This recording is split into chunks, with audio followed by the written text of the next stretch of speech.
My name is Jodeci Bird. I am 23 years old.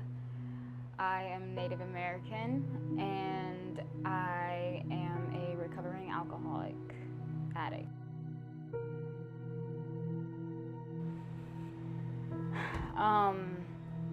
The first time I ever drank, I was 13, and it was kind of like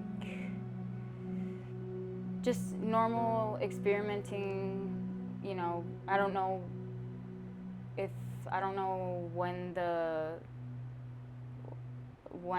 the normal age is to start drinking, but I started at 12, 13, or that was my first taste of alcohol. And when I discovered alcohol, I felt like I invented fire. Like I felt like I solved all of life's problems. Like I never have a problem again. I felt bad for people that didn't know about alcohol. I fell in love. I have no idea how to explain it. It just everything, all emotions, whatever, just gone. I just fell in love with alcohol. The plane was that night, and I had called my friend, and I was like, hey, let's go get a bottle really quick. And I had gotten to the airport, and thank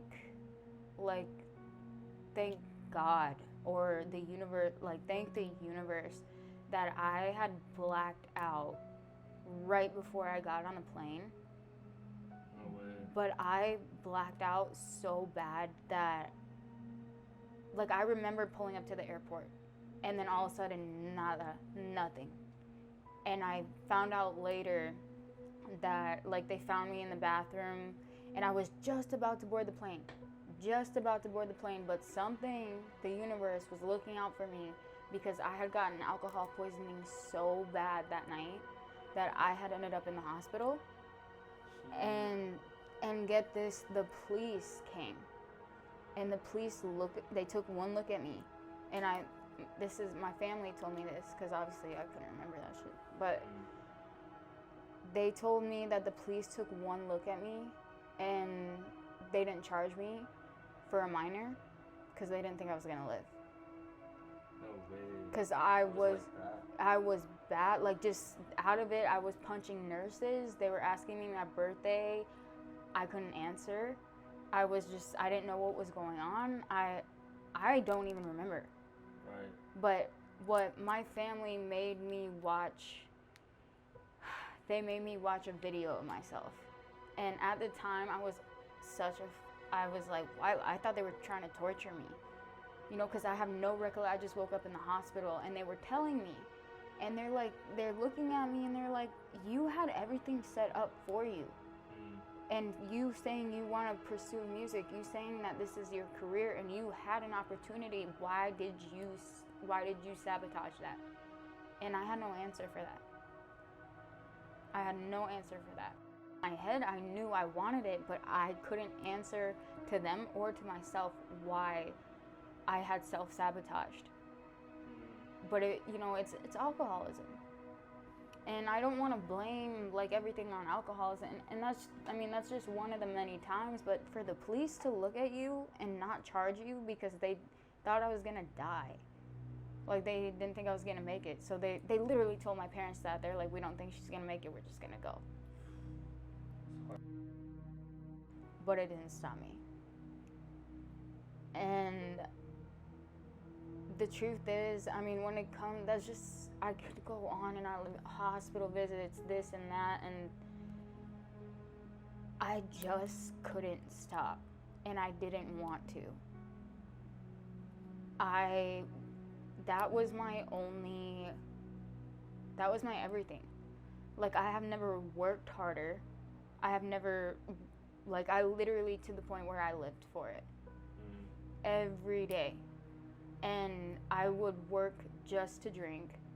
I was always looking for, alcohol, for whatever reason, it was my everything. It's a toxic relationship. Right. And anyway, I was running with this crowd, and they kind of had this thing going where it was like, die young, you know, like we're all dying young and blah blah blah blah blah. And I had kind of taken, or we're not here for a long time, we're here for a good time kind of thing. And so I kind of adapted that into my own, or just being around it, I picked up on that, and I was okay with that. I was okay. Not only was I okay with dying young, but I was expecting it.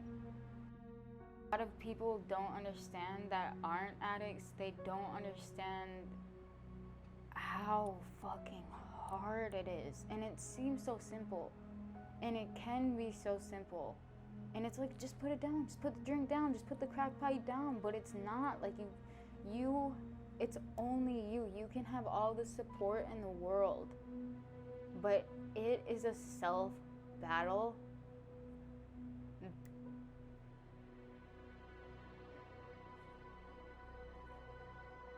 that only you can do by yourself. Like, you can go to, like, I went to multiple rehabs, multiple detoxes, and you can have the best treatment in the world. But it's hard. And it doesn't get, it can ease up a little bit, but addiction is kind of something that you have for life. When you are an addict, you don't feel. You have one emotion. It's not even an emotion. It's just you're just one steady line. That I was so happy to feel sad. And I was so happy to feel mad. And I was so happy, I was so grateful to actually feel things on the whole spectrum, because as an addict you don't. And these are things that, like, you don't even think that are, like, would be important to you. Like, I was happy to feel sad. I was grateful to feel sad because I hadn't felt something other than just numb. And it's like, it's really learning how to walk again when you become clean. And it's like, I cannot explain to you how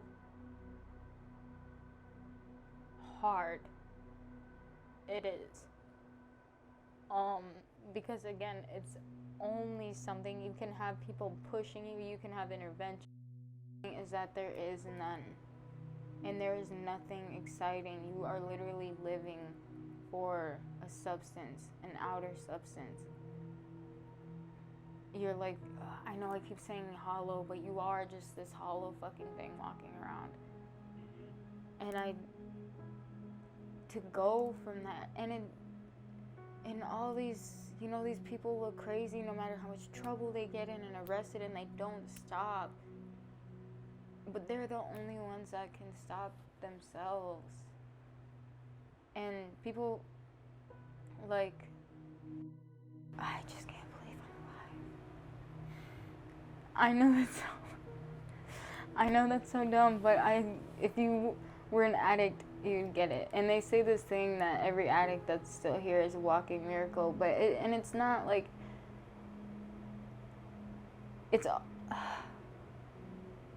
I'm gonna go off the book here because, you know, you're supposed to say this shit about how hard it is and how hard it is, as hard as you make it. When it comes to, it's hard, like, to start walking again. It's hard to start getting clean or prioritizing. Fuck, I'm going off. But once you start, there are ways. It is not impossible.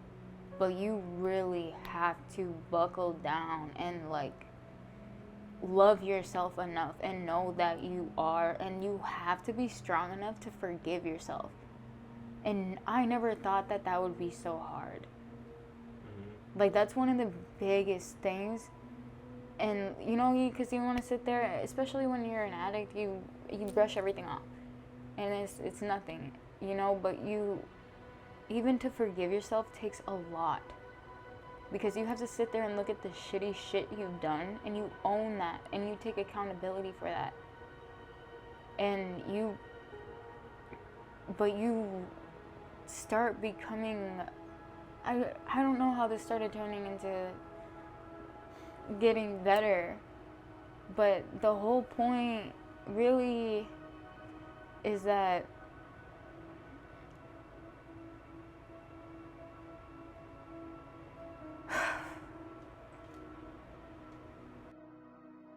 I salute every recovering addict with all of me, because without knowing any of you, I already know enough.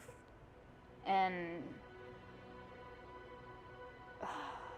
just props, and just keep it going. Keep it going. It's maintenance, yes, but there is, we can make it this big giant boulder, or this big, yeah, it could be a speed bump, or it could be a little tiny pebble, but it's up to you. But you have a whole other life to live. Don't make that your life. Don't make it a fucking speed bump, mountain, pebble.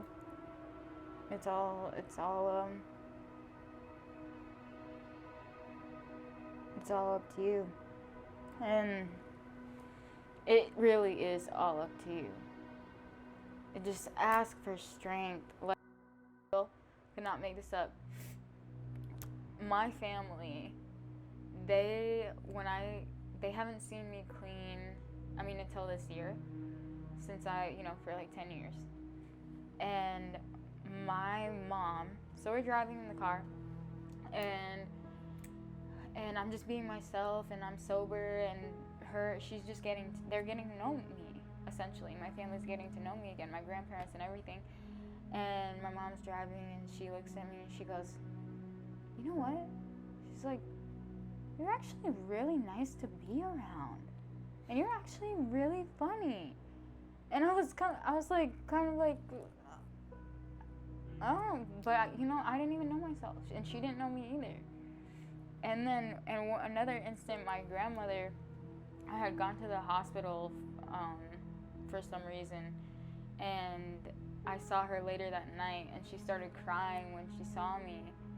And my grandma, I've never seen my grandma cry, especially over me. And she is so blunt, and I love her. And she was crying, and I was hugging her, and she was like, I didn't even know I loved you that much. Because I have been so distant from my family because of alcoholism. Because not only guilt, I don't want my family to see me. I was in denial that I was even an alcoholic for a long time. And just being ashamed of who I was as a person. Because you are the most important thing in your life. And you are all you will ever have. And you are all you ever came in with. Not to sound cynical, I mean that in the best way. So treat yourself right. And I don't mean like, eat healthy all the time and shit. I mean, go pick a goal and go get that shit. Or go do something that, like, and I'm not saying go skydiving or go do some more, like Molly or something. I just mean, like, create something that you're proud of. Whether that's a family or a song